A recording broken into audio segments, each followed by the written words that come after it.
Hay palabras que los políticos pronuncian en automático, como si formaran parte de un repertorio obligatorio: diversidad, convivencia, multiculturalidad. Llevan tantos años repitiéndolas que a veces da la impresión de que tienen vida propia. Pero hay otra palabra, mucho más sencilla, que ha ido desapareciendo de los discursos oficiales: límites. Y es precisamente de eso de lo que habla Santiago Abascal cuando se planta ante las cámaras y decide abordar la inmigración masiva sin maquillaje. Él no discute si la diversidad es buena o mala en abstracto. Lo que se pregunta, y pregunta al país, es otra cosa. ¿Hay algún límite o todo vale mientras nadie se atreva a decir que no? Su último gran discurso sobre inmigración comenzó lejos de cualquier estadística. Empezó con una descripción muy concreta: un barrio de una ciudad española cualquiera, un bloque de pisos de construcción modesta, tiendas pequeñas, un colegio público, un centro de salud, un barrio que hace 20 años tenía problemas normales, ruido de vez en cuando, discusiones de portal, una que otra pelea en las fiestas, y que hoy, según quienes le paran por la calle, se ha convertido en otra cosa: peleas a diario, bandas enfrentadas, grupos de jóvenes que no hablan ni entienden el idioma del país,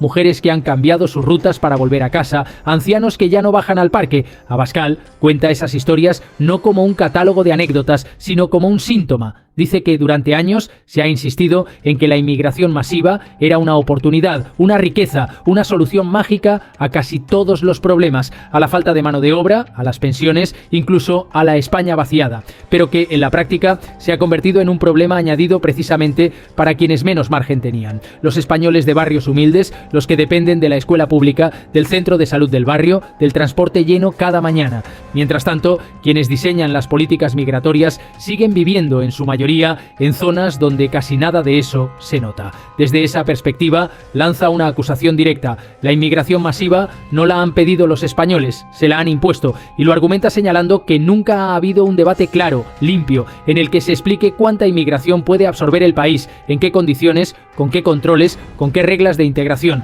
Lo que ha habido, resume, son hechos consumados: llegadas, regularizaciones, promesas, todo envuelto en una retórica moral que convierte cualquier duda en sospecha de odio. Una de las ideas centrales en su relato es la distinción entre inmigración legal, ordenada, vinculada a las necesidades reales del país, y la inmigración ilegal, masiva, gestionada por mafias y tolerada de facto por los gobiernos. Abascal se esfuerza en subrayar esa diferencia porque sabe que sus críticos intentan borrarla. Recuerda que España lleva décadas recibiendo inmigrantes que han llegado con papeles, con contrato, con voluntad de integrarse, y que esos millones de historias individuales no son el centro de su denuncia. El centro, insiste, es otro: los miles que llegan cada año saltándose todas las normas, alentados por un efecto llamada que nadie quiere reconocer, pero que todo el mundo entiende. Habla de ese efecto con crudeza. Explica que cuando un chico en el Sahel, en el Magreb o en cualquier otro rincón del mundo escucha que en España se está tramitando una regularización masiva, que aquí se concede el empadronamiento con facilidad, que hay ONGs dispuestas a proteger a quien haya logrado pisar suelo español, el mensaje es meridiano: el riesgo merece la pena. Y añade algo todavía más incómodo: que cuando un gobierno anuncia que no se expulsará a nadie, aunque haya entrado ilegalmente, está de facto trabajando para las mafias, convirtiendo sus embarcaciones en billetes de entrada a un sistema que, una vez dentro, rara vez se atreve a decir hasta aquí. A partir de ahí, Abascal va construyendo un relato en el que la seguridad y la cohesión no son temas marginales, sino el corazón del asunto. Explica que en determinados barrios la combinación de desempleo, abandono institucional e inmigración ilegal ha creado un caldo de cultivo perfecto para la delincuencia. No se limita a generalizar, reconoce que hay inmigrantes que trabajan más que nadie y respetan la ley, pero exige que eso no sirva de excusa para ignorar una realidad que los propios vecinos describen: que hay grupos que se organizan en bandas, que hay culturas que chocan frontalmente con la igualdad entre hombres y mujeres, que hay jóvenes que han crecido completamente ajenos a la idea de pertenecer al país en el que viven. En sus discursos insiste mucho en la palabra cohesión. Sostiene que un país no se sostiene solo en carreteras, hospitales y escuelas, sino también en algo más intangible: la sensación de que, a pesar de las diferencias, se comparte un proyecto común, unas reglas del juego, una mínima lealtad recíproca, y advierte de que la inmigración masiva sin integración, sin exigencia, sin límites claros, pone en jaque precisamente esa cohesión. Cada vez más españoles se sienten extraños en sus barrios, ha dicho en más de una ocasión. No porque aparezcan personas de otros colores o o culturas, sino porque sienten que las reglas han cambiado sin que nadie se lo haya preguntado. Otro punto clave de su planteamiento es la relación entre inmigración y servicios públicos. Abascal describe una realidad que muchos ciudadanos conocen de memoria: listas de espera crecientes, colas interminables en los centros de salud, aulas saturadas, ayudas sociales que nunca llegan para unos, pero sí aparecen para otros. No se trata, insiste, de negar asistencia a nadie en situación desesperada, sino de señalar una paradoja: que la solidaridad se ha convertido en demasiadas ocasiones en un discurso teórico que se practica sobre todo con recursos ajenos. Cuenta casos de españoles en situación de pobreza que le confiesan sentirse abandonados, no porque odien al inmigrante, sino porque perciben una jerarquía de atención en la que ellos siempre van al final. Madres solas que no consiguen plaza en una guardería pública mientras ven abrir centros específicos para recién llegados. Mayores con pensiones mínimas que pagan medicamentos mientras escuchan que se amplían prestaciones para colectivos recién aparecidos en el mapa.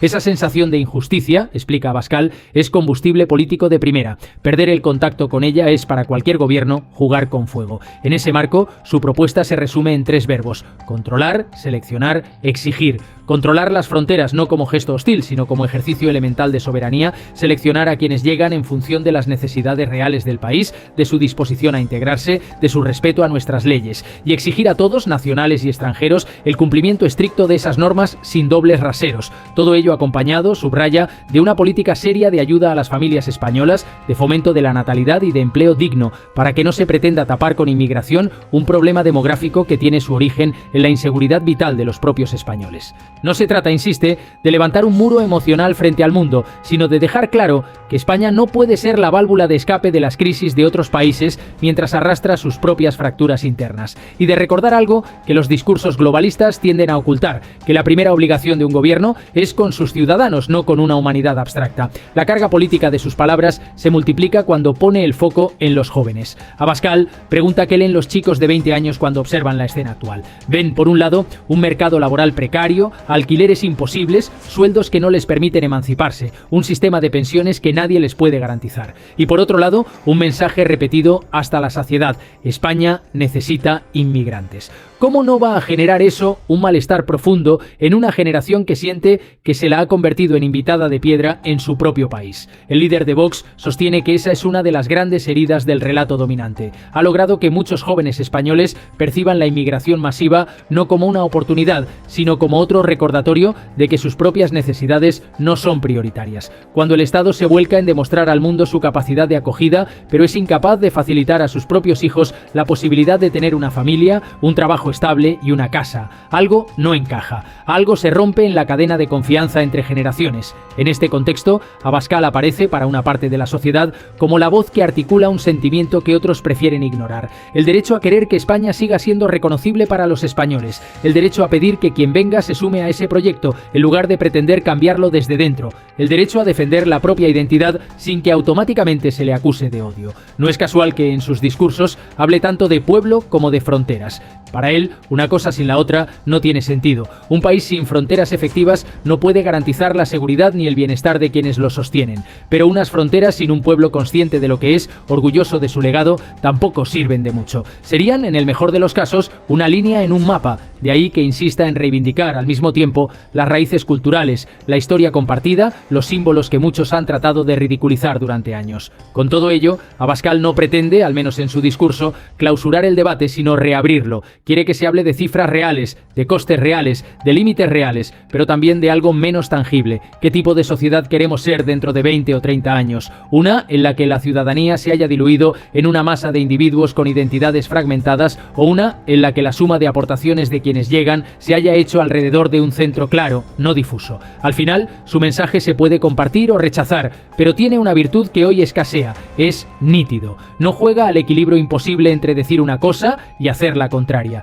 No vende la idea de que se pueden tener fronteras abiertas y al mismo tiempo seguridad absoluta, servicios públicos sin tensión y cohesión, con solo desearlo muy fuerte. No promete lo imposible, promete algo más modesto y quizá por eso más revolucionario en el clima actual: recuperar la capacidad del Estado para decir sí y no con sentido, en nombre de los que ya están aquí y de los que vengan a aportar sin pretender borrar lo que encontraron. En este punto, muchos se preguntan por qué el discurso de Santiago Abascal sobre inmigración cala cada vez más, incluso entre personas que no se consideran afines a su partido. La respuesta probablemente tiene menos que ver con grandes teorías y más con algo muy sencillo. Al menos alguien está poniendo palabras a una incomodidad que llevaba demasiado tiempo guardada en silencio. Durante años se dijo a los ciudadanos que callar sus dudas era una forma de civismo, que tragarse el malestar era la prueba de su tolerancia, hasta que poco a poco una parte de ellos empezó a pensar que quizá el silencio no era virtud, sino miedo. Abascal rompe ese pacto tácito de silencio. Lo hace con un tono que a muchos les parece demasiado duro, pero que otros perciben como un alivio, porque en su manera de abordar la inmigración no hay rodeos. Habla de delincuencia cuando la hay, de fracaso escolar donde los datos lo muestran, de choques culturales que no se solucionan con campañas de carteles multicolores, de barrios a los que nadie de la élite se atreve a entrar de noche. Y lo hace señalando además que el precio de esa realidad lo pagan siempre los mismos, los que no pueden comprarse otro barrio, otra escuela, otra sanidad. Una de las críticas que más repite contra el modelo actual es su carácter en el fondo profundamente clasista. Explica que quienes se llenan la boca con la palabra acogida suelen tener recursos suficientes como para no sufrir en primera persona las consecuencias de sus decisiones, que las urbanizaciones tranquilas, con seguridad privada y escuelas internacionales, no notan la presión que viven los cinturones obreros de las grandes ciudades, que los hijos de quienes legislan no comparten pupitre con alumnos que llegan sin hablar el idioma y sin referencias mínimas de la cultura local, no porque hayan hecho algo malo, sino porque nadie se ha ocupado de preparar su integración. Ese desajuste entre quienes deciden y quienes cargan con el resultado es, para Abascal, uno de los grandes escándalos de la política actual, y lo vincula directamente con la inmigración. Es muy fácil, viene a decir, llenar el país de discursos humanitarios cuando el coste real se factura en un lugar distinto al que tú habitas. Por eso, insiste tanto en visitar las zonas más tensionadas, en escuchar testimonios directos, en poner rostro y voz a unas estadísticas que, vistas desde arriba, pueden parecer manejables, pero que desde abajo se viven como un cambio radical de vida en apenas unos años. En sus intervenciones más extensas, va más allá y plantea un escenario de futuro si nada cambia. Habla de un país partido en islas, barrios blindados para quienes pueden pagarlos y grandes zonas degradadas donde la mezcla de españoles desengañados e inmigrantes sin horizonte claro alimenta un cóctel explosivo de frustración. Describe una posible España en la que la brecha no sea solo económica, sino también cultural, lingüística, incluso legal, con normas distintas aplicándose de facto según el lugar y el grupo, y advierte de que cuando se llega ahí ya no basta con regular un poco más la inmigración. Hace falta reconstruir un tejido social roto. Es en ese contexto donde ubica su insistencia en tomar medidas ahora, no dentro de una década. Para él, endurecer la ley de extranjería, ejecutar expulsiones, cortar el efecto llamada, reforzar las fronteras, dejar de premiar la entrada ilegal, no son actos de crueldad, sino intentos de evitar un mañana mucho más duro para todos, incluidos los propios inmigrantes legales que hoy viven en España y que ven cómo la imagen de su comunidad se deteriora por culpa de unos pocos y de un Estado incapaz de distinguir ni de actuar. Abascal, además, introduce a menudo un elemento de autocrítica nacional que muchos prefieren pasar por alto. Señala que España, durante años, no ha sido capaz de ofrecer a sus jóvenes razones sólidas para quedarse, salarios bajos, inestabilidad, un discurso cultural que ridiculiza la identidad propia.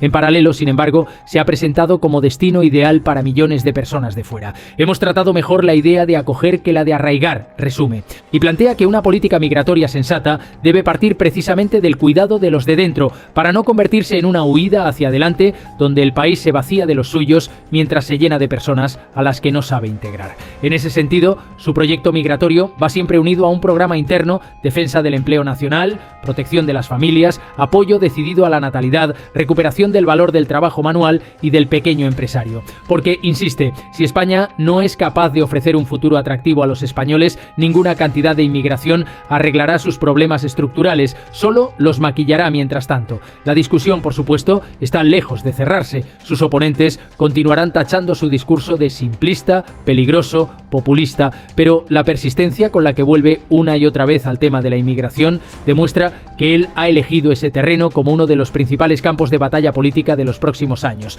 Y lo ha hecho porque sabe que detrás de las encuestas, detrás del ruido mediático, hay una cuestión que cada vez más españoles se hacen en voz baja. ¿Hasta cuándo se podrá seguir diciendo que todo va bien mientras la realidad que ven sus ojos cuenta otra historia. Santiago Abascal ha decidido no esperar a que esa pregunta se convierta en grito. Ha optado por formularla ahora, con dureza si hace falta, antes de que la indignación se transforme en algo más difícil de canalizar. Su apuesta es arriesgada porque desafía consensos, rompe tabúes y le granjea enemigos poderosos. Pero también es, a ojos de muchos, la primera vez en mucho tiempo que un líder nacional se atreve a hablar de inmigración no como si leyera un folleto institucional, sino como si estuviera relatando lo que ve en las calles. Puede que la historia juzgue con severidad o con simpatía su posición. Puede que algunas de sus advertencias se queden cortas o que otras se demuestren exageradas. Lo que parece claro por ahora es que ha colocado sobre la mesa una verdad incómoda, que un país que renuncia a decidir quién entra y bajo qué condiciones, renuncia también a una parte esencial de lo que lo define. Y que, le pese a quien le pese, muchos españoles sienten que ha llegado la hora de recuperar ese derecho a decidir, no contra nadie en concreto, sino a favor de algo tan sencillo como poder seguir reconociendo el lugar al que llaman hogar.